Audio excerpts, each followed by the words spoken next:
Excellence, Madame l'ambassadrice du Bénin près la France, Madame Corinne Brunet, Monsieur Mackenzie Tout-Puissant, président du Forum des organisations de solidarité internationale issues des migrations, j'appellerai le régional de l'étape, Monsieur le Président.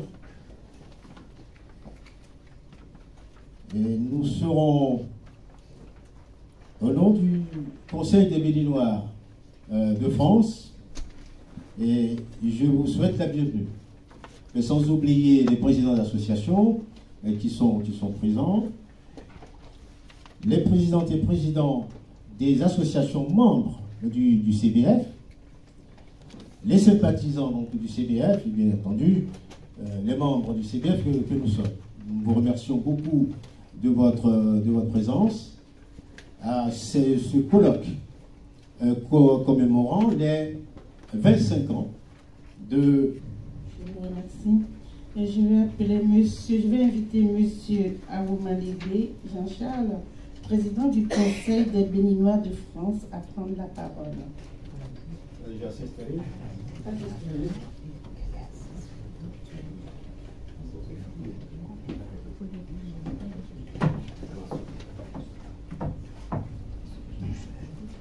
Monsieur Mackenzie Tout-Puissant, président du Forum des organisations de solidarité internationale issues des migrations, FORIM. Et son Excellence, Madame Corinne Brunet, ambassadrice du Bénin en France.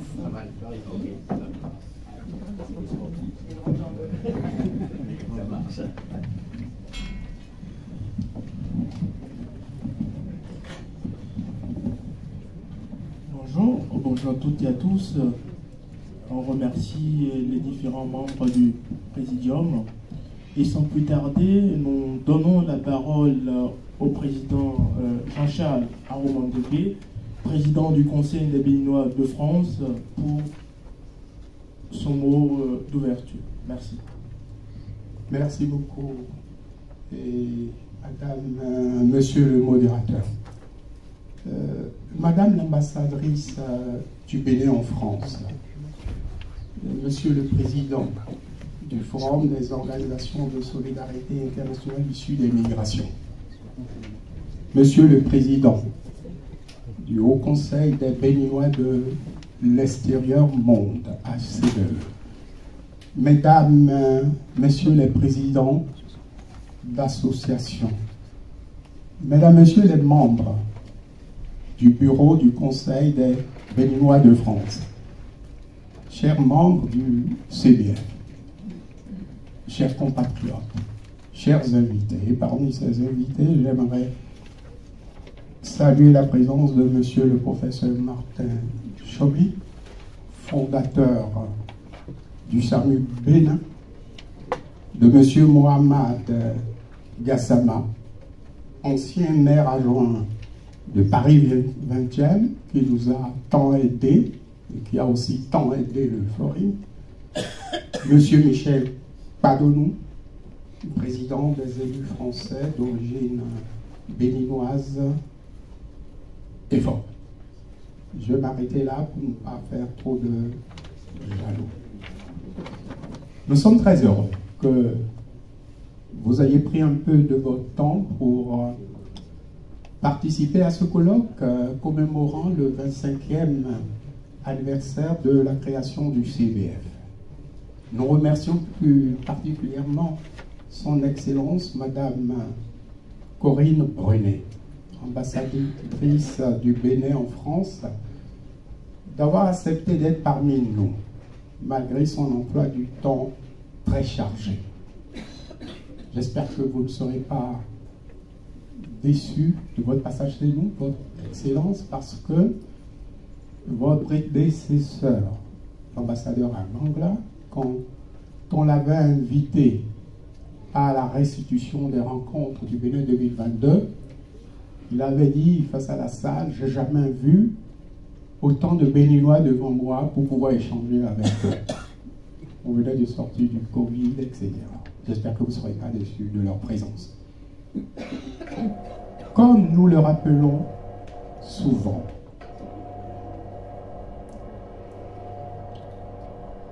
Comme nous le rappelons souvent donc, le Conseil des Béninois de l'extérieur est la première fille du Haut Conseil des Béninois, le Conseil des Béninois de France du moins. C'est la première fille du Haut Conseil des Béninois de l'extérieur ACBE, puisqu'il a été mis en place par les membres des diasporas béninoises de France, qui ont été les membres fondateurs du ACBE à Cotonou en 1997.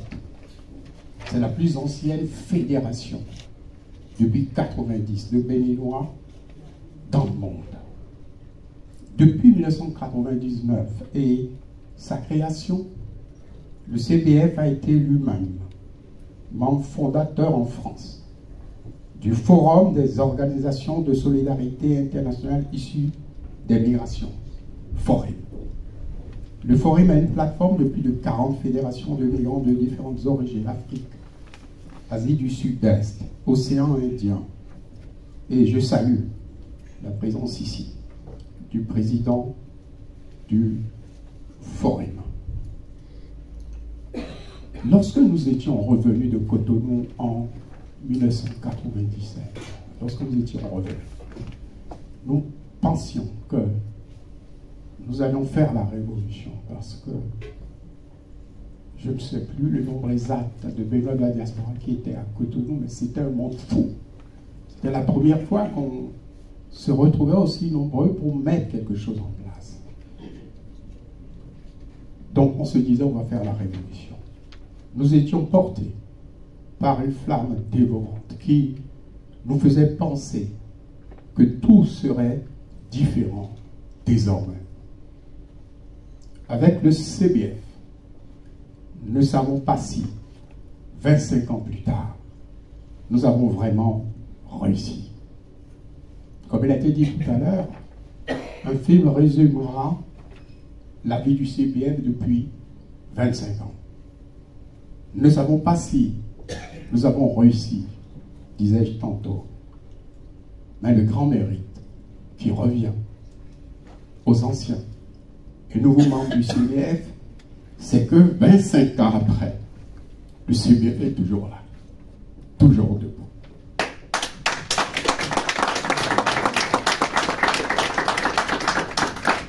Je vous remercie.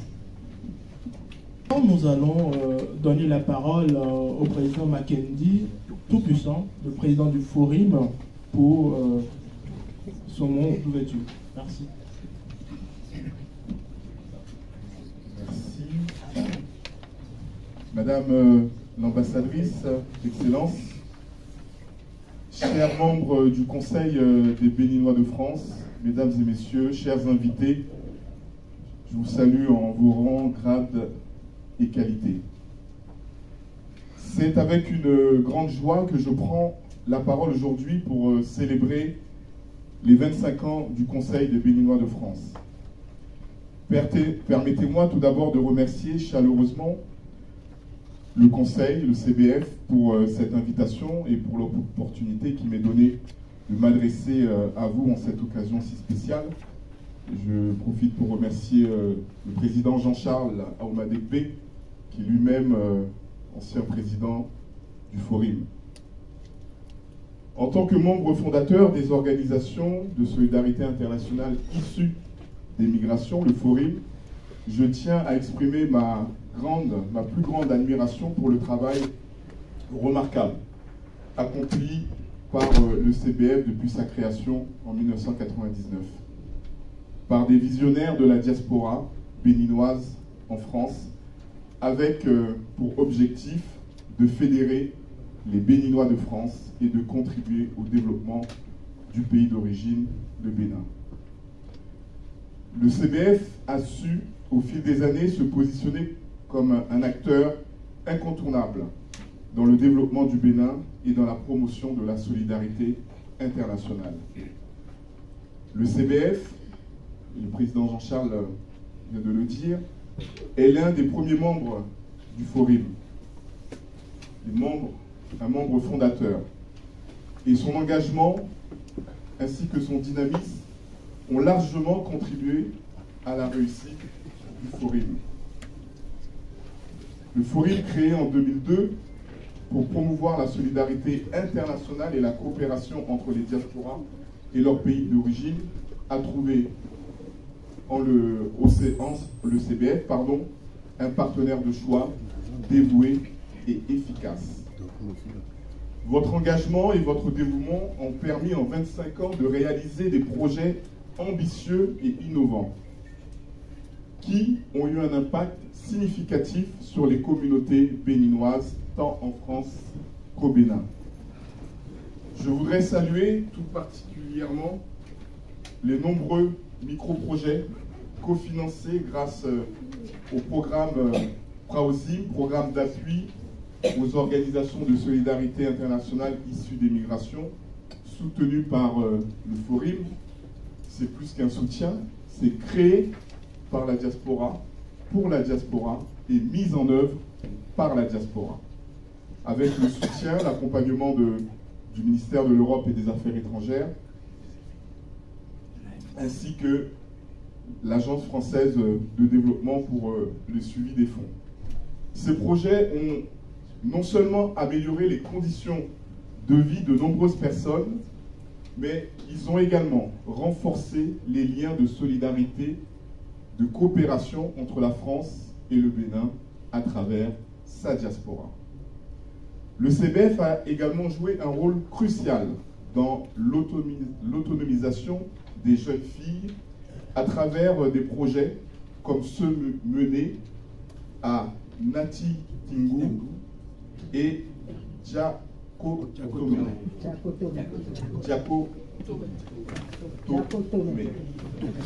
Ces initiatives ont permis à de nombreuses jeunes filles de bénéficier de formations et de soutien, leur offrant ainsi de meilleures perspectives d'avenir. Je tiens également à souligner l'importance des actions menées par le CBF en matière de santé, d'éducation et d'environnement. Vos efforts pour lutter contre la Covid-19, pour soutenir les hôpitaux et les écoles et pour promouvoir la gestion durable des déchets sont autant de preuves de votre engagement en faveur du développement durable et inclusif. Le CBF a également joué un rôle crucial pour la promotion et la coopération décentralisée et dans la mobilisation de ressources humaines, financières et techniques nécessaires au développement du Bénin. Grâce à son action, de nombreuses communes béninoises ont pu bénéficier de projets de développement et de renforcement de capacités. Dans le cadre du PRAOSIM, entre 2003 et 2024, d'ailleurs nous sommes dans la période des 20 ans du PRAOSIM, je profite pour vous inviter le 14 décembre prochain, dans le cadre de la Journée internationale des migrants et des migrantes, journée qui est normalement le 18, journée onusienne. Nous profitons pour le Forim et le réseau du Forim pour faire un événement que nous faisons depuis de nombreuses années, pour porter le plaidoyer sur un meilleur accueil des populations migrantes et également un plaidoyer pour que la France puisse signer cette convention onusienne qui donne des droits pour la protection des personnes migrantes ainsi que de leurs familles, qui aura lieu donc le 14 décembre prochain au Grand Contrôle. Et vous avez toutes les informations sur le site internet du Forum, et je sais que le CBF mobilise ses membres pour être présents. Dans le cadre du PRAOSIM 2003-2024, ce sont 60 projets qui ont été 60 projets en direction du Bénin qui ont été cofinancés dans le cadre du PRAOSIM, ce qui représente plus de 800 000 € de subvention du PRAOSIM, avec un budget global de ces projets à plus de 2 millions d'euros qui ont été mobilisés par les OSIM, donc par les organisations que vous êtes du CBF. On parle souvent du cofinancement, mais la mobilisation financière des diasporas, et notamment la diaspora béninoise est aussi importante, voire plus importante que le cofinancement en subvention. Je veux ici également saluer la délégation du CBF qui a été reçue dans la résidence privée du président M. Talon pour des échanges constructifs et ce qui est une preuve de la reconnaissance du travail mené par le CBF. Enfin, je voudrais rendre un hommage à tous les membres du CBF, passés et présents, qui ont contribué à faire de cette organisation ce qu'elle est aujourd'hui. Votre dévouement, votre passion et votre esprit de solidarité sont une source d'inspiration pour nous tous. Le Forim et le CBF partagent une vision commune, celle de promouvoir la solidarité internationale et de mobiliser les diasporas pour le développement de leur pays d'origine. Ensemble, nous avons œuvré pour renforcer les liens entre les diasporas et leur pays d'origine, pour promouvoir la coopération décentralisée et pour mobiliser les ressources nécessaires au développement. Je tiens à remercier tous les partenaires du CBF, tant en France qu'au Bénin, pour leur soutien et leur collaboration. Sans eux, les réalisations du CBF n'auraient pas été possibles. Pour les 25 prochaines années, je souhaite au CBF de continuer à œuvrer avec la même détermination et le même enthousiasme. Le Forim sera toujours à vos côtés pour vous soutenir dans vos projets, pour renforcer notre collaboration. Vous êtes un exemple pour nous tous. Votre engagement et votre dévouement sont une source d'inspiration également pour les générations futures. Ensemble, continuons à œuvrer pour le développement du Bénin et de la communauté béninoise en France. Vive le Conseil des Béninois de France, vive le Forim et vive la solidarité internationale.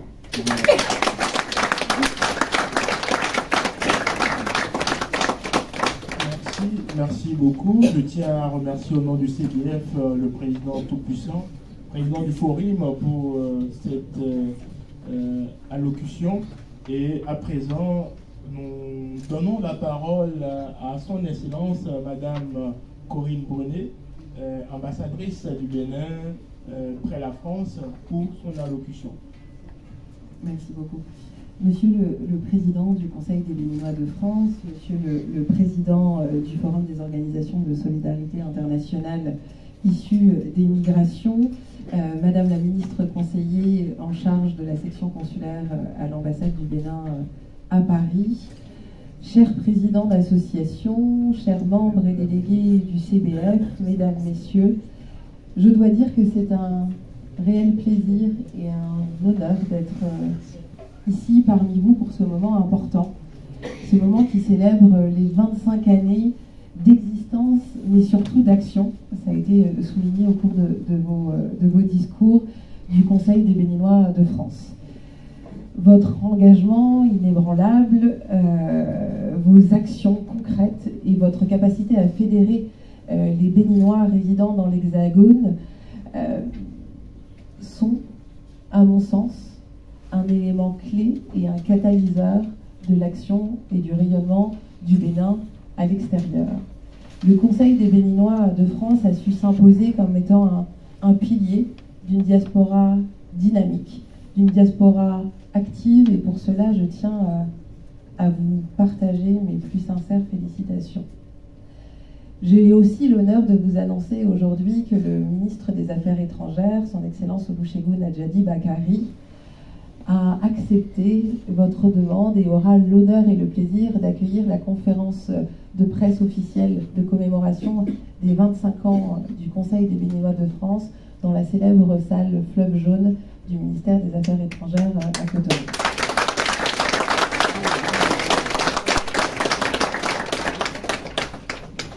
Je parlais tout à l'heure d'une diaspora dynamique, d'une diaspora influente. Je crois que Monsieur le Président du Forum l'a très bien souligné au cours de son allocution.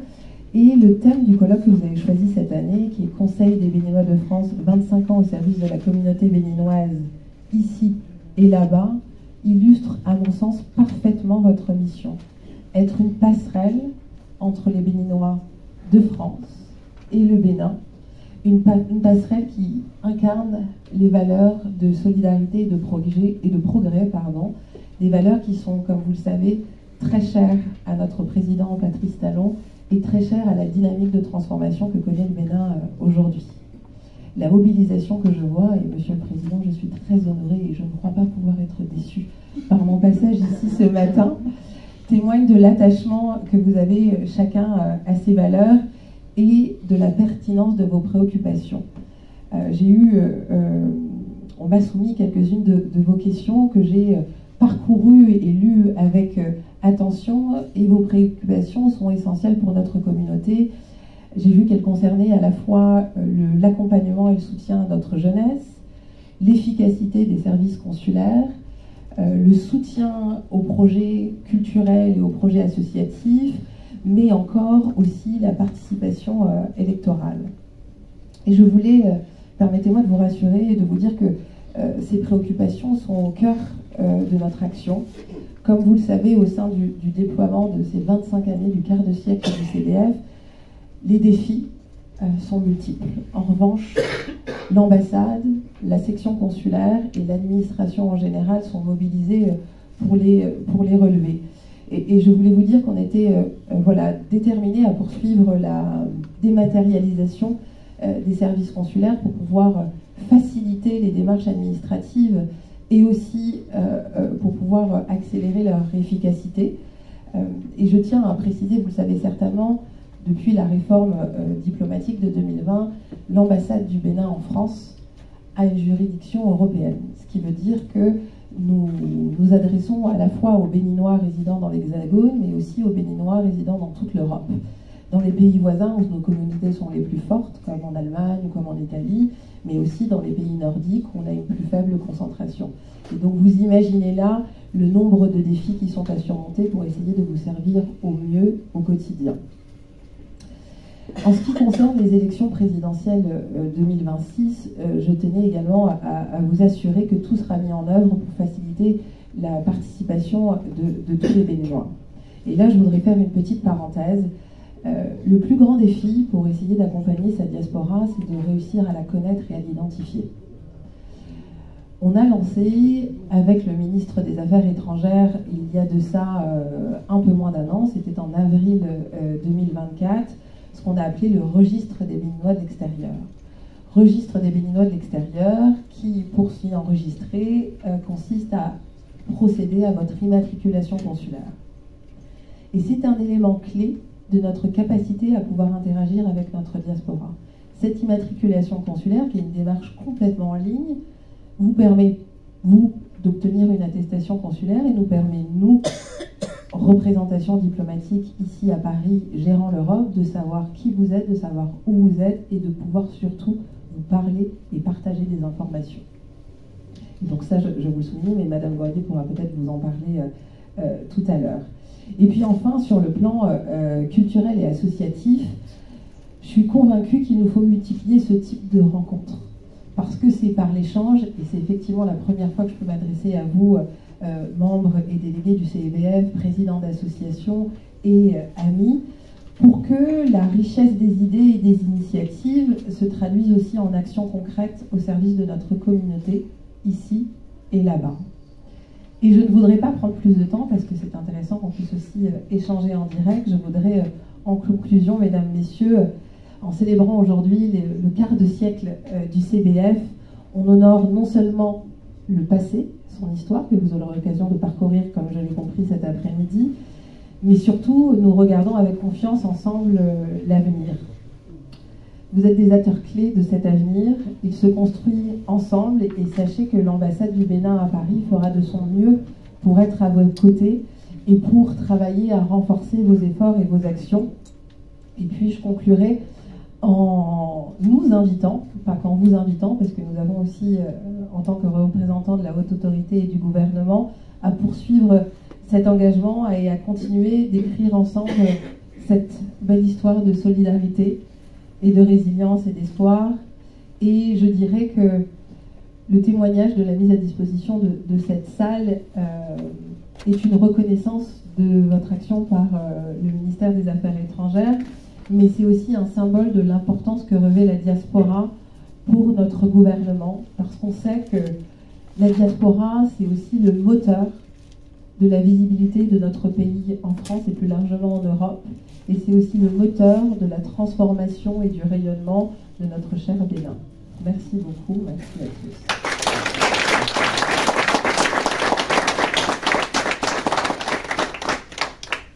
Merci Madame l'ambassadrice, je vous remercie beaucoup. Veuillez bien applaudir encore une fois.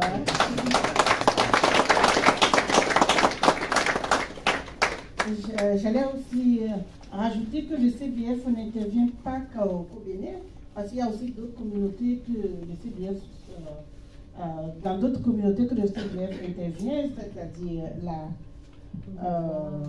le Cameroun et d'autres pays de l'Afrique, le Cameroun, la Côte d'Ivoire et autres. Donc, on n'est pas que des Béninois entre nous, on est des Béninois ouverts à tout le monde. Voilà. Je vous remercie beaucoup pour votre intervention. Je vous demande de pouvoir lever votre question. Merci.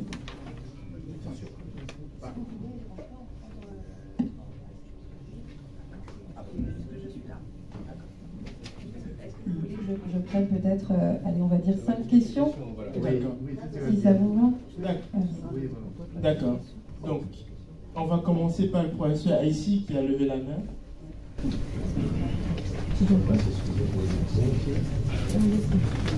Bonjour tout le monde, bonjour madame l'ambassadrice.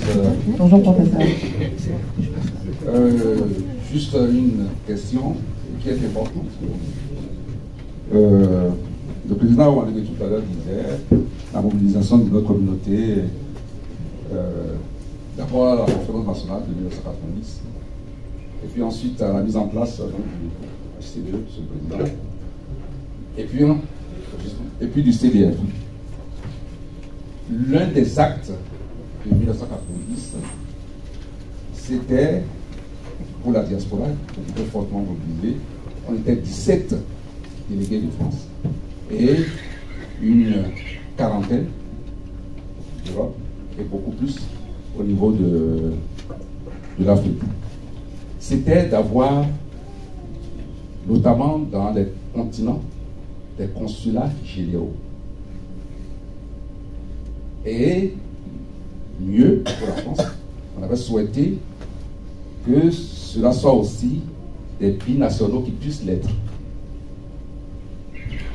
Quand le président Soglo est arrivé, il n'a pas eu le temps, mais quand le président Kérékou est arrivé à son second mandat, il a pu mettre cela en œuvre. Et pour ce qui concerne la France, il y avait 3 consulats généraux, pardon, 3 consulats honoraires qui étaient prévus et 1 consulat général. Toulouse, Marseille, consulat honoraire, Lille et Strasbourg. On n'a pas pu mettre en place le consulat honoraire de Strasbourg, par exemple, celui qui était pressenti, il est décédé il n'y a pas longtemps, le professeur Coulomb. Tout à l'heure, en parlant, vous avez parlé de section consulaire à Paris. Je suis désolé, c'est un acte de la conférence nationale. Nous souhaitons toujours avoir notre consulat général. Je vous prie donc de transmettre cela donc au chef de l'État. Pour ce qui nous concerne plus spécifiquement, le consulat honoraire de Lille est vacant depuis maintenant 2 ans. Nous avons souhaité qu'on puisse nommer un nouveau consul honoraire. Les démarches ont été entreprises. Nous avons rencontré le chef de l'État qui était intervenu, l'ancien ministre des Affaires étrangères qui en a reçu mission. Les demandes ont été déposées, en tout cas en particulier une qui a été retenue. Sans doute que l'actuel ministre des Affaires étrangères n'a pas suffisamment de temps pour s'en occuper. Donc nous souhaiterons tout simplement, et je vais m'en arrêter là, nous souhaiterons qu'il puisse maintenant nous nommer notre consul honoraire de Lille, parce qu'il y a beaucoup d'actions. Pas plus tard qu'il y a 15 jours, le maire de Tangueta était venu pour un partenariat en mairie de Ville Basque entre une association qui est membre du CBF de Buquet, Madame Buquet, et les acteurs donc de Nati Tengu. D'ailleurs, nous remercions Monsieur le Président du Forum, puisque Madame Buquet, avec son association, donc, a eu donc, un accompagnement du Forum en son temps. Voilà, Madame l'ambassadrice, ce que nous souhaitons, tout simplement, donc, vous dire, et surtout, et vous l'avez souligné tout à l'heure, la section, la juridiction parisienne de l'ambassade est maintenant européenne. Donc, notre consulat général, nous souhaitons vraiment qu'il soit pourvu. Merci. Merci beaucoup, professeur. Et je vais me permettre, bien entendu, je prends note et m'empresserai de partager ces demandes avec le ministre des Affaires étrangères. Peut-être pour répondre d'abord à votre dernière question, vous parliez d'une faute de temps. Je ne crois pas du tout que ce soit une faute de temps. Je pense peut-être que c'est une question de transmission des dossiers. Et je serais ravie de me faire le relais, de repasser cette candidature pour le consulat honoraire de Lille aux autorités compétentes pour qu'elle puisse être traitée très rapidement. Vous avez souligné à plusieurs reprises le fait qu'effectivement, à Paris, nous ayons une section consulaire et non pas un consulat général. Alors je vais revenir un tout petit peu sur la réforme effectivement de la carte diplomatique de 2020 voulue par le chef de l'État. L'idée de cette réforme diplomatique qui présente effectivement un certain nombre de défis, c'était de se dire aujourd'hui, le Bénin a besoin d'investir une grande partie des ressources dans sa transformation intérieure, dans le développement de ses infrastructures, dans le développement du système éducatif, dans le développement de l'entrepreneuriat, et on pourra peut-être en reparler tout à l'heure.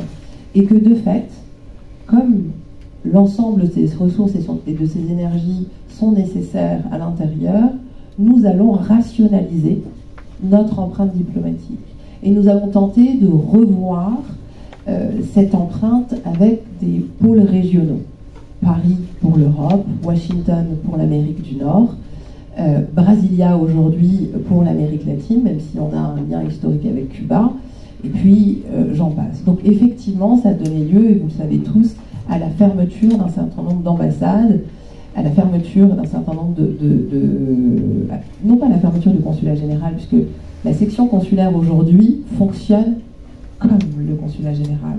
Nos prérogatives sont exactement les mêmes que celles du consulat général. La seule différence, c'est une différence de structure. Ça veut dire que la section consulaire est considérée aujourd'hui comme une sorte de filiale de l'ambassade du Bénin en France. Mais elle existe, il y a des effectifs et elle traite encore l'ensemble des demandes. Là où je vous rejoins, ça présente des défis, puisque nous avons une très forte diaspora ici en France, mais pas que, nous en avons aussi en Europe, et pour pouvoir les servir au mieux dans des typologies de besoins qui sont tout à fait différentes, dans des typologies d'urgence, puisque les Béninois de l'extérieur en Europe sont très divers aussi, il faut reconnaître notre grandeur et notre diversité, ça nous demande d'innover. Je ne crois pas que demain on pourra renforcer certes les consulats honoraires, mais on ne pourra pas tout de suite changer la stratégie qui a été développée en 2020. On est toujours en train de la piloter. En revanche, ce qui est notre responsabilité aujourd'hui, c'est à travers la dématérialisation, à travers plus de mobilité, réussir à mieux servir nos compatriotes. Et on a un projet qu'on travaille avec la ministre conseiller chef de section consulaire. À partir de 2025, pour la partie, on va dire, purement consulaire, nous allons travailler à faire des itinérances. C'est-à-dire qu'au cours de l'année 2025, on va très régulièrement, essentiellement durant des week-ends, avoir des missions qu'on pourrait appeler missions spéciales. Je n'ai pas encore fait le marketing de la mission, mais pour pouvoir se rendre 2 jours à Marseille, pour pouvoir se rendre 2 jours à Lyon, 2 jours à Lille, 2 jours à Londres aussi, à Berlin, à Liège, à la rencontre de nos compatriotes et surtout pour pouvoir faciliter leur accès aux démarches. Donc ça, c'est ce qu'on essaye de travailler pour on va dire, incarner au mieux cette réforme qui a été déployée en 2020 et qui est toujours aujourd'hui en cours d'opérationnalisation. Voilà pour cette réponse, et pour le reste, je partagerai avec grand plaisir vos demandes. Merci. Alors, une deuxième question. Monsieur le Président des élus français d'origine béninoise, monsieur le Président. Pour vos mots d'accueil déjà. Merci de nous honorer de votre présence. Je remercie le CBF pour l'invitation qui a été adressée à FAO, élu français d'origine béninoise, mais je parle ici surtout en tant que béninois. Et plusieurs fois, vous avez utilisé le mot service. Et c'est sur ce mot que je voudrais rebondir. Oui, il y a une réforme qui est en cours, mais les attentes sont nombreuses de la part de nos compatriotes sur la qualité de service rendu. Nos compatriotes ont connu l'époque où on nous chassait du consulat. Je dis bien du consulat. On nous chassait parce qu'on était de trop, parce qu'on était trop demandeurs.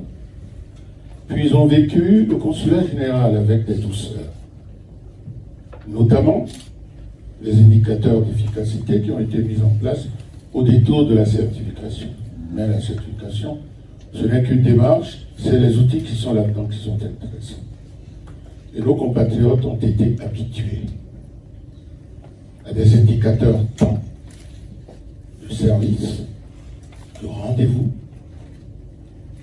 qui honorent ou qui honorerait le Bénin et qu'il voudrait voir rétabli.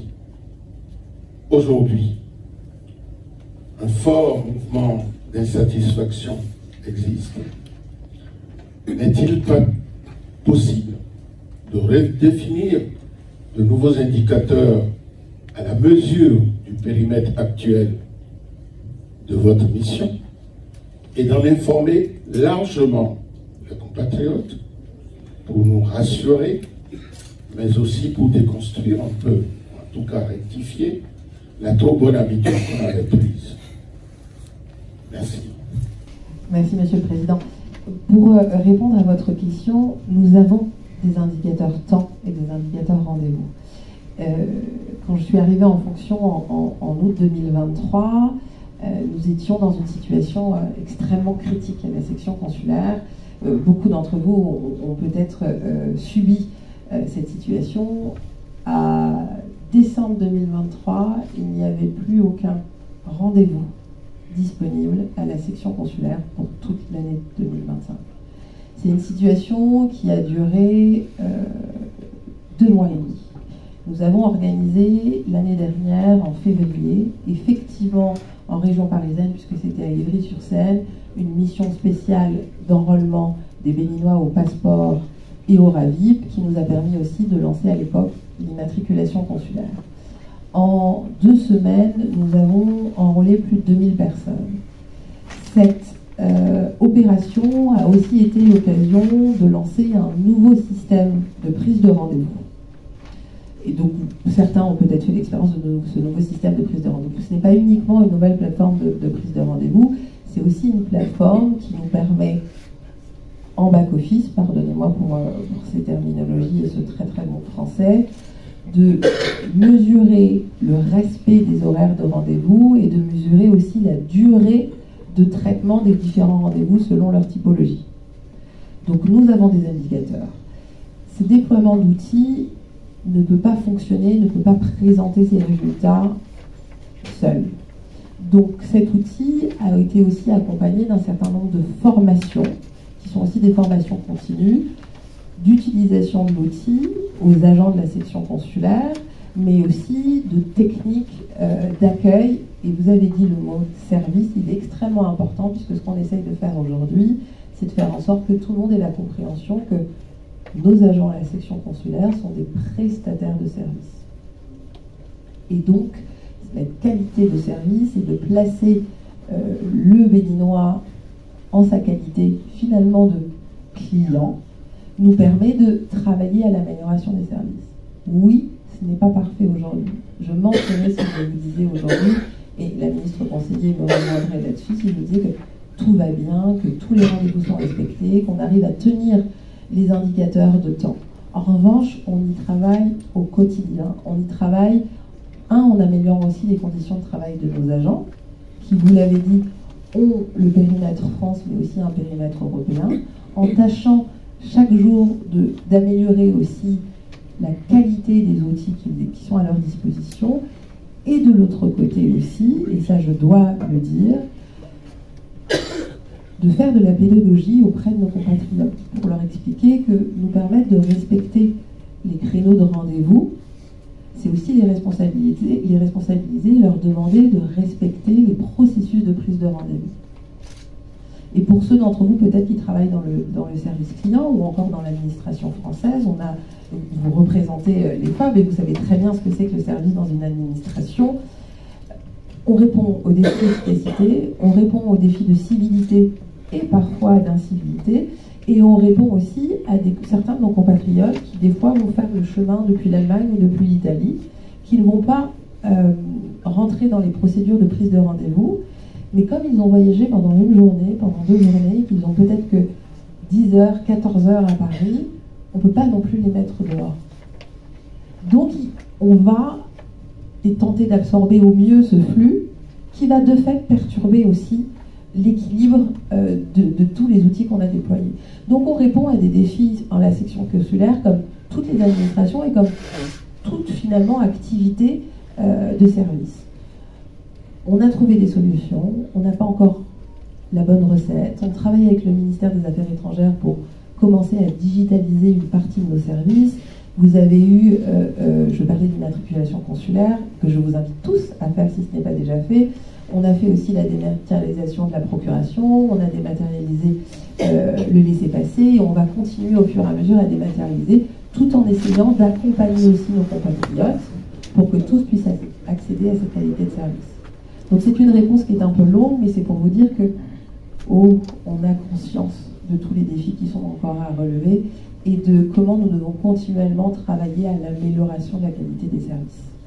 Et qui passera en grande partie aussi par la dématérialisation, pour que chacun d'entre vous, depuis leur salon, que ce soit à Paris, que ce soit à Berlin, que ce soit à Milan ou ailleurs, puisse avoir un minimum de services le plus rapidement possible. Ouais. Bonjour et merci à vous tous d'être là. Merci pour les dada et les fofos du CBF qui nous portent, pour tous ceux qui ont organisé la journée, pour qu'on puisse se rencontrer. J'ai voulu vous poser ma question, Madame l'ambassadrice. Je suis venue pour les gens très démunis de Glo, un village du Bénin appelé Glo. De nos poches, nous les Bretons, nous avons créé un collège où 630 élèves vont à l'école actuellement. On a parlé des enfants et tout. Maintenant, le CBF avec le Praosim a commencé par nous porter. Merci pour tout ça. Mais ma question cruciale, la seule question, s'il vous plaît, quand vous irez au Bénin, résolvez-moi cette question. Il y a monsieur... il y a... Voilà. Il y a monsieur Sonjo, un enseignant qui a été malade, on a essayé de le soigner. Il est décédé il y a 4 ans. Du coup, à l'école primaire de Glo, les directeurs, le corps enseignant, ils ont tout fait pour avoir un maître, un enseignant pour contenir une centaine d'élèves. Ils n'ont pas, ils ont écrit, ils ont fait toutes les démarches. C'est pour ça que moi j'ai voulu vous dire ça aujourd'hui, et vous, toutes les grosses têtes qui sont ici aujourd'hui, vous entendez, et que vous les aidez à avoir un maître, oui, si, à avoir un enseignant, oui, un enseignant, on demande à ces personnes de Glo de se cotiser 25 francs par mois, chacun, ils n'ont pas. Du coup, les élèves sont livrés à eux-mêmes. Merci de leur trouver un enseignant, un maître pour 100 élèves. Voilà, merci beaucoup. Je serai que je suis venue pour quelque chose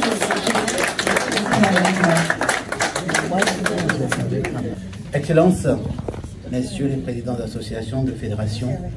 C'est un plaisir aujourd'hui de voir tout ce monde réuni autour de l'initiative de CBF qui fête ses 25e anniversaire. Je voudrais aujourd'hui remercier son Excellence d'être présent. C'est la première fois que vous êtes avec nous et j'en suis heureux. Ma demande est très simple. Depuis plusieurs années, on essaie de faire un registre des compétences des Béninois en France et en Europe et ça reste très difficile, ce qui est quand même indispensable pour une simple raison. Aujourd'hui, nous avons le Centre hospitalier international de Cotonou, le CHIC, qui va probablement ouvrir février-mars. La question qui se pose, c'est que on est encore en quête des compétences pour les positionner. Le travail au sein de CBF est très important pour la simple raison que nous avons eu quelques réunions avec les importants responsables de CHIC et de la BHP internationale. Est-ce que vous pouvez, par votre position, aider à mettre en place ce registre des compétences dans tous les domaines pour que nous puissions vraiment, nous de la diaspora, participer activement à ce qu'on peut faire dans notre pays. Merci. Merci, Monsieur le Président. Vous soulignez une préoccupation qui était une des premières préoccupations du ministre des Affaires étrangères, Olusegun Ajagdi Bakari. Tout à l'heure, je vous ai parlé du registre des Béninois de l'extérieur et de l'immatriculation consulaire. Pour ceux qui ont déjà fait leur immatriculation consulaire, c'est un registre classique qui va effectivement demander toutes les données d'état civil, qui va vous permettre de disposer d'un numéro d'immatriculation consulaire pour faciliter le reste de vos démarches administratives.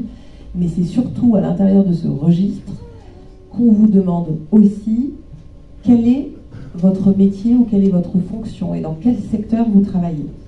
L'idée de ce registre, à la fois pour pouvoir mieux identifier notre diaspora, pour mieux la servir, c'était aussi de pouvoir savoir quel est plutôt le réservoir de compétences dans lequel le Bénin, et j'allais dire à titre public ou privé, pourrait venir pouvoir puiser. Comment on peut identifier les bassins de compétences? Vous avez souligné le CHIC sur la partie des compétences médicales, mais les projets sont extrêmement vastes aujourd'hui dans la dynamique de transformation. Vous avez aussi toute la partie technologique, intelligence artificielle, vous avez toute la partie aussi infrastructure de voirie, infrastructure de construction, vous avez l'enseignement aussi, vous avez le tourisme.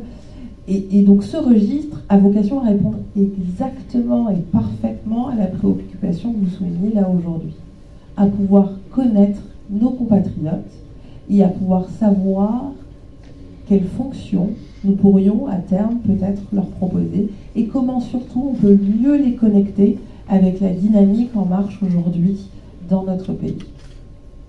Et donc, je vais profiter que M. Woro soit là, que la ministre conseiller soit là et que j'ai le CBF. On ne manquera pas de vous envoyer dès lundi, si vous ne l'avez pas encore reçu, d'abord le lien d'immatriculation consulaire, pour aussi le diffuser à vos membres et qu'au niveau associatif, ça puisse aussi circuler. Et puis après, je profite de votre question pour rajouter une autre dimension. On parlait tout à l'heure de pouvoir multiplier les échanges, de pouvoir se connaître. On a un grand défi aussi au niveau de l'ambassade aujourd'hui, c'est qu'en fait on n'a pas de registre à jour de l'ensemble des associations pilotées par des Béninois pour le Bénin ou pour la sous-région. On avait lancé l'année dernière une enquête pour pouvoir identifier ces associations, leurs présidents, leurs bureaux.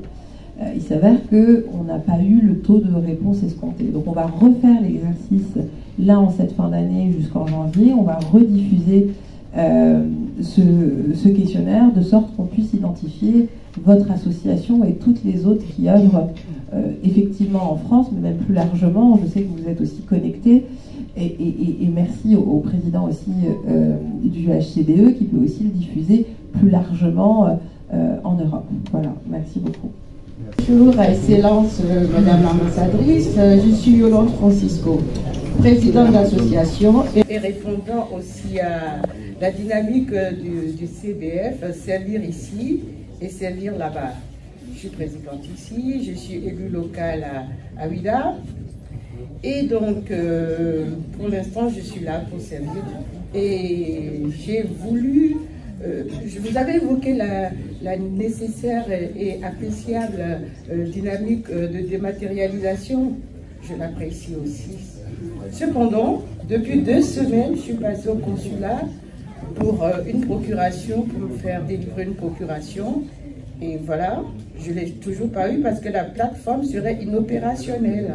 Alors, est-ce que ce ne serait pas nécessaire de réfléchir à une solution alternative? Parce que la dématérialisation, oui, mais quand la machine ne fonctionne pas, il faut quand même que les humains prennent le relais, sachent prendre le relais. Donc, je voudrais simplement vous attirer votre attention et dire qu'il faut réfléchir à cela parce que ça met du temps. J'ai besoin de me faire enregistrer pour ma SIM téléphonique et je suis toujours coincée. Alors, merci beaucoup. 2 semaines, ça me paraît très long. Je pourrais tout de suite diriger le micro vers Madame la ministre conseiller. Effectivement, la plateforme a eu, et c'est quand vous développez des nouvelles solutions digitales, vous avez toujours des moments de rupture de service. Mais effectivement, il n'est pas du tout normal que vous n'ayez pas pu avoir votre attestation, votre procuration sur cette durée de temps. Est-ce que vous avez réessayé de vous connecter, vous, individuellement à la plateforme depuis, et depuis 2 semaines, la plateforme ne fonctionne pas? Oui, depuis 2 semaines, je suis rendue au consulat. Non, sur le site internet? Sur le site, oui, je me suis rendue, j'ai téléphoné, j'ai appelé. Plusieurs fois, on m'a dit que malheureusement, ils ont mis la pression au pays et qu'il n'y a pas eu de retour. J'ai eu des échanges téléphoniques aussi et des messages aussi qui l'attestent. Merci.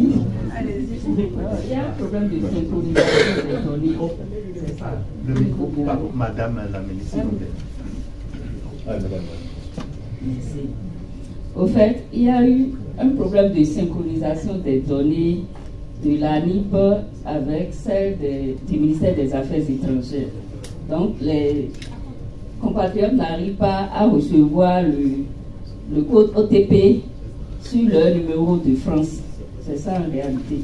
Ah, donc c'est encore c'est différent. Parce que là, je regardais justement la plateforme tout de suite, où effectivement, pour accéder à la procuration, vous devez vous connecter avec votre NPI. Et donc, c'est la question des numéros de téléphone qui sont enregistrés. Alors, ça va souligner. En fait, ça souligne la problématique de la transformation et de l'interopérabilité des différents services dématérialisés au Bénin. Vous avez l'ANIP avec votre numéro d'identification personnelle, le NPI, qui est votre clé d'entrée pour la plupart des services auxquels vous accédez sur la plateforme nationale des services, qu'on appelle PNS, dans le jargon. Et ce qui se passe, c'est quand vous avez fait votre RAVIP, c'est votre RAVIP qui vous a permis d'avoir votre NPI. Vous avez fourni un numéro de téléphone ou une adresse mail, mais vous n'avez pas tout le temps fourni une adresse mail. Et c'est le numéro de téléphone que vous avez fourni au moment de votre enregistrement au registre d'identification des personnes physiques qui va être utilisé pour vous envoyer votre code d'accès. Et donc si vous n'avez pas ce numéro de téléphone ou ce téléphone dans les mains au moment où vous voulez accéder à la plateforme, eh ben, vous ne pouvez pas vérifier on ne peut pas vérifier l'authenticité de votre personne, entre guillemets. Et il est là l'enjeu. Est-ce que c'est ça ce à quoi vous faisiez face? On est là pour régler le problème, alors moi je suis dessus. En fait, c'est pas tout à fait ça, parce que j'ai reçu tous les codes, j'ai eu mon attestation, il restait juste à avoir le dernier numéro, le dernier code, et ça passe pas. Et c'était général, j'étais au consulat, et jusqu'à aujourd'hui, j'ai appelé, j'ai sollicité. Non, c'est général, on ne peut pas. J'ai le numéro, j'ai reçu tous les autres codes. Sauf le dernier. Donc il y a un code que vous n'avez pas reçu sur votre numéro français. Et ça, c'était il y a 2 semaines. Et bien, ça va être réglé. Et encore, j'ai appelé pour savoir si c'était déjà donnez-moi votre numéro, il me faut votre NPI, votre numéro d'immatriculation consulaire, le nom du document, et je vous assure que je contacte tout de suite la direction des systèmes d'information du ministère des Affaires étrangères pour voir si ce bug a été levé ou pas. Parce que c'est ça aussi. Je vous le disais tout à l'heure, tout n'est pas parfait, surtout en développement. C'est-à-dire que quand on essaye de lancer rapidement des services, effectivement, des fois, il y a des scénarios de déploiement qui ne fonctionnent pas. Le bug identifié avec certains numéros français, on a eu aussi le passage à 10 numéros au Bénin. Donc il y a eu pas mal de choses qui rentrent en jeu. Mais remonter les informations, et vous avez bien fait de le faire, et je suis désolée que ça a pris autant de temps à être traité, ça nous permet nous aussi de nous améliorer continuellement et de corriger les éventuels dysfonctionnements des solutions qu'on déploie. Maintenant, ma préoccupation, est-ce qu'il n'est pas possible de mettre en place un service qui prenne le relais, c'est-à-dire mais il existe l'humain en fait, l'humain prend le relais dans la solution, dans le parcours que vous faites. Derrière, il y a un back-office humain. Un back-office humain, c'est-à-dire qu'il y a des gens qui vont valider vos requêtes et qui vont vérifier. Il ne faut pas imaginer que c'est la machine qui vérifie toutes vos données. Typiquement, sur l'immatriculation consulaire, quand vous faites votre processus, que vous envoyez un certain nombre de pièces, certains d'entre vous qui l'ont fait se sont peut-être vus rejeter les demandes et demander des pièces complémentaires. Parce que derrière, il y a une personne physique qui va vérifier, valider, invalider. Ces back-office, entre guillemets, de services sont répartis, sont concentrés pour l'instant aujourd'hui à Cotonou. Tandis que dans les représentations consulaires, les agents sont en cours de formation afin que les back-office puissent être déployés, que chacun ait la main sur toute et partie de la solution et du processus de validation des données. Donc, il y a des humains. La question que vous posez plus aujourd'hui, c'est comment vous pouvez accéder au bon humain au bon moment. On y travaille. En tout cas, je vous remercie d'avoir bien perçu la pertinence de ma question. Bon, comme je l'ai dit déjà, je suis le président de l'association des Béninois de la région Auvergne-Rhône-Alpes. Je m'appelle Magloire Agotonou. Je suis fier d'être béninois, ça je le dis toujours, je suis fier d'être béninois. J'espère qu'on est tous fiers d'être béninois ici, non? Merci, madame. Et je voudrais remercier le CBF qui m'a permis de mettre un visage sur ce nom que j'ai tant entendu. Je voudrais vous interroger par rapport aux provinces, en fait. Parce qu'on a l'impression que tout se concentre sur Paris et les autres Béninois de France ne profitent pas en réalité des services du consulat du Bénin, où le déplacement de l'ambassadrice dans les provinces est un peu compliqué. Nous avons entendu en septembre dernier au fait consulaire de Lyon, où nous devons nous voir. On n'a pas pu se voir parce que j'ai eu même l'adjoint, Madame Sonia Jordan, l'adjoint à la mairie de Lyon, qui m'ont parlé de vous. Donc là, vous devez la voir et puis finalement, vous n'êtes pas venu. J'ai eu l'occasion d'en parler à Madame la ministre lorsqu'on s'était rencontrés à Glazé pour les 20 ans de la coopération entre les deux villes. Donc, ma préoccupation reste l'histoire des provinces où normalement la culture béninoise doit être valorisée. Et pour être valorisée, on a besoin des têtes d'affiche comme Madame l'ambassadrice qui devait chaque fois peut-être si elle n'est pas là, nous envoyer quelqu'un pour représenter le consulat du Bénin. Nous n'en avons pas toujours l'habitude. Ma deuxième préoccupation concerne le permis béninois. Je voudrais parler des relations diplomatiques entre la France et le Bénin, où aujourd'hui le permis béninois n'est plus valable, ne plus changeant, si on peut le dire. Est-ce que vous êtes au courant et qu'est-ce que vous allez faire pour que ça devienne comme autrefois en fait? Merci. Merci, Monsieur le Président. Monsieur le Président, alors je vais essayer de faire des réponses beaucoup plus courtes parce que je me rends compte que je grignote au fur et à mesure le planning de la journée.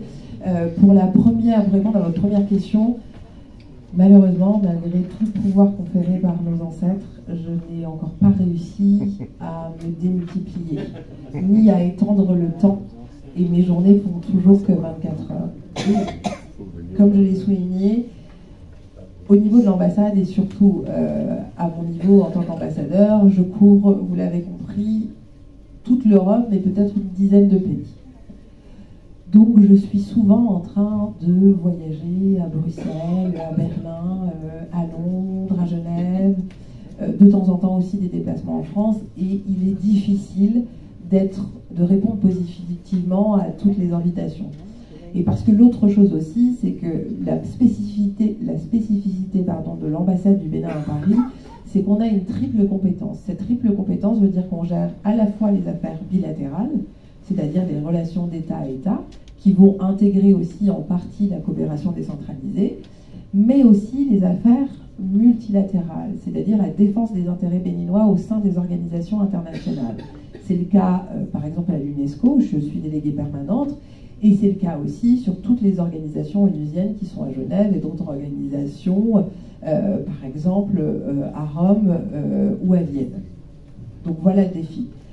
J'adorerais vous promettre d'être là à chaque fois, mais je mentirais. En revanche, nous pouvons tenter de nous organiser pour que les équipes puissent être peut-être plus souvent présentes en région.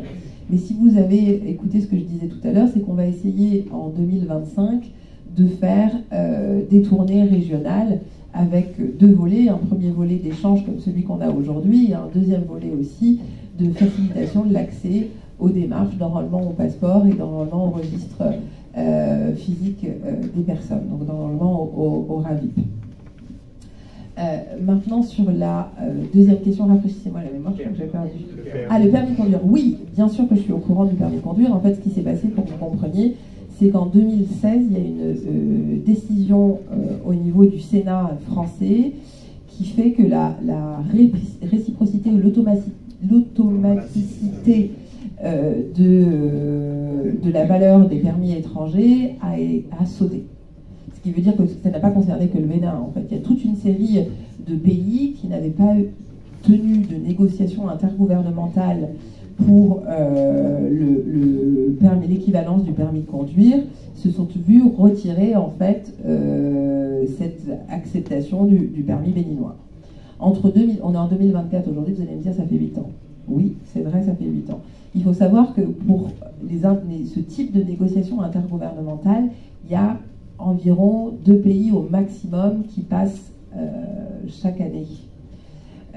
Donc, moi, ce que j'ai fait l'année dernière, c'est que j'ai relancé le sujet en disant, mais moi, je veux absolument que le Bénin fasse partie de la nouvelle négociation intergouvernementale. Ce sont des processus qui prennent du temps. En revanche, vous avez minimum 1 an. Et si vous suivez l'actualité française, vous savez ce qui s'est passé au niveau du gouvernement et de l'Assemblée nationale depuis cette dernière année, ce qui ne facilite pas mon travail. Ce qui ne veut pas dire que je ne reste pas concentrée sur cet effort, mais ce qui veut dire que en ce moment, c'est un peu compliqué. Voilà, je m'arrêterai là. Merci. Bonjour à tous, bonjour Madame l'ambassadrice. Je suis Aristide Armand Adibi, président de l'association Notre Objectif Bénin Afrique Monde. Donc ça s'entend très bien. Alors moi je suis très pragmatique. J'ai eu l'occasion déjà de vous poser 3 questions en ligne, dont j'ai eu les réponses, je vous en remercie. Merci encore pour votre représentativité et merci au président du CBF pour l'endurance et la persistance de la vocation associative. Alors j'ai juste une question pragmatique. Par quels moyens de communication pourrons-nous avoir les informations, les approches de solutions et les solutions, pour dire les choses clairement, de tout ce qu'on a abordé ici? Par quels moyens? Ne serait-ce que par le site, par exemple, de l'ambassade, il nous faut des choses concrètes après. Voilà, on a beau tout dire, on a abordé beaucoup de sujets aujourd'hui, on a eu l'occasion, heureusement, de vous rencontrer, mais on a besoin d'avoir des suites à ce que vous dites. Et par quels moyens nous pourrions avoir ces suites-là? Alors, première réponse, le meilleur moyen, ce serait de s'assurer que 100% d'entre vous soient enregistrés au registre des Béninois de l'extérieur et procéder à son immatriculation consulaire. Vous voyez, je ne lâcherai pas mon immatriculation consulaire. La deuxième chose... C'est déjà fait. Ah, bravo. Mais j'ai pas eu de retour. Si, vous avez une attestation, c'est déjà ça. À part une accusée de réception. Et une attestation consulaire. La deuxième chose, le site internet, vous l'avez souligné, notre site internet aujourd'hui est daté. Il y a un nouveau site qui devrait arriver sous peu, mais qui s'interface avec d'autres améliorations de site internet au niveau central, donc au niveau des affaires étrangères. Et on aura une nouvelle vitrine, entre guillemets, sur laquelle il sera plus facile de communiquer sur les actions de l'ambassade. Maintenant, pour ce qu'on s'est dit de manière extrêmement pragmatique, moi j'ai retenu, d'abord la question de l'enregistrement des différentes associations. Donc ce qu'on va faire, c'est qu'on va vous transmettre un lien qui est un lien vers un questionnaire très simple. On va le transmettre d'abord au bureau du CBF pour qu'il puisse être diffusé à vous tous. On va attendre de chaque présidence d'association de pouvoir nous répondre et de renseigner aussi les membres du bureau pour qu'on puisse à l'avenir communiquer en direct avec vous, bien entendu, en gardant une coordination à la fois du HCBE et à la fois du CBF. Sur les autres questions, alors on a abordé quand même un grand nombre de sujets. Il y a des questions qui sont individuelles et personnelles sur des problématiques techniques. Il y en a d'autres qui sont sur la question des associations. Le canal qu'on utilise le plus au niveau de l'ambassade aujourd'hui, quand on communique sur nos activités, c'est les réseaux sociaux, et en particulier, moi j'ai un biais qui est le biais de LinkedIn.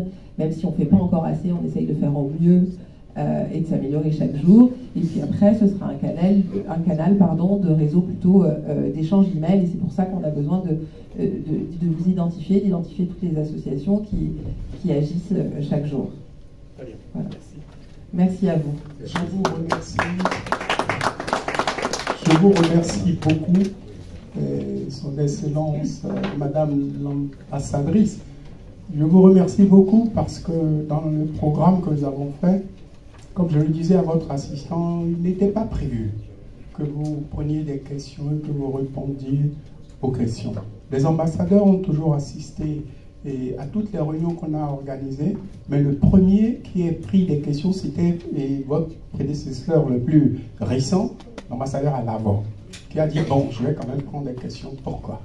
Moi, j'évite souvent qu'on pose des questions aux ambassadeurs parce qu'on ne sait jamais quel type de questions sera posée. On est formé à ne pas répondre. Voilà. Le président, j'étais vraiment ravie de partager ce moment, et ce que j'ai dit tout à l'heure, c'est qu'effectivement, je crois qu'il faut se rencontrer. Alors plus régulièrement, on ne pourra pas être partout, mais je pense qu'on peut très bien se dire que se rencontrer une fois par an et pouvoir échanger sur des questions, effectivement, des fois stratégiques, mais des questions pratiques, comme la question de « je n'arrive pas à accéder à mes services consulaires depuis 2 semaines, j'en peux plus », et que c'est très important. Donc je vous remercie vivement pour votre action encore une fois. Je souhaite à tous les membres et à vous-même un très joyeux quart de siècle et encore de très belles années. Merci beaucoup au président du Forum aussi pour tous ces partenariats, et merci à vous tous, membres, délégués, présidents d'associations, et béninois et amis du Bénin, et je pense que c'est ensemble et c'est en échangeant qu'on construit un Bénin plus résilient et plus efficace. Vous avez honoré de votre présence cette grande manifestation du CBF. Pourquoi vous êtes venu? Parce que ça me paraît extrêmement important de pouvoir célébrer et honorer un quart de siècle d'action du Conseil des Béninois de l'extérieur. Comme on l'a dit, après la construction en 97 du Haut Conseil des Béninois de l'extérieur, le CBF, qui est né en 99, était la première fédération des Béninois vivant effectivement dans l'Hexagone. Ça a été aussi un exemple de l'action de la diaspora ici et là-bas, comme l'intitulé du colloque, pour expliquer ce que peut créer et ce que peut faire la diaspora pour à la fois diffuser et faire rayonner le Bénin ici en France, mais aussi pour contribuer à l'essor et au développement des Béninois. Les Béninois ont beaucoup de demandes. Oui, je sais. Ils savent que le Bénin fait beaucoup de choses au Bénin. Vous avez décliné tout à l'heure des actions phares que vous allez mettre en place pour répondre à leurs attentes. Est-ce que vous avez les moyens de faire tout ça? Nous avons des moyens, et surtout, ce qui est très intéressant dans ce qu'on fait aujourd'hui pour la diaspora et pour faciliter, on a parlé beaucoup des démarches consulaires, des démarches administratives. Il faut savoir que le parti pris qui a été le nôtre était de travailler surtout à la dématérialisation.